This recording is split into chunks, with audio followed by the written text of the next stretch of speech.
pang birthday yan. Ang oras na ay madaling araw na, mag-alauna na. So, birthday ng aking long time friend. Bale, close to close na talaga po. Best friend na kasi nagsasabihan kami, nagkakentuhan kami, nagsasabihan kami mga secret.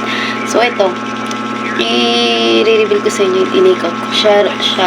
Sharon review. Tsaka i-rate ko. First, buko pie, 10/10 kasi pinaghirapan niya yan, gawa niya yan. Masarap yan kahit hindi perfect yung paggagawa. Second, yes, pizza, 10/10 din, pinaghirapan niya rin yan. At kahit hindi mukhang pizza, pero pizza talaga yun. Buko pie ulit. Masarap kasi. Pansit. 10/10 kasi may siya rin gumawa niyan. Maraming sahog. Kaya 10/10. So, ito pang pasta na to na may maraming hipon. So, na may cheese. 10/10. So, pinaghirapan niya rin yan, syempre. At, ito pa, Ferrero. Na-miss ko to. 10/10 din to. Ito. So, may last pa tayo, guys.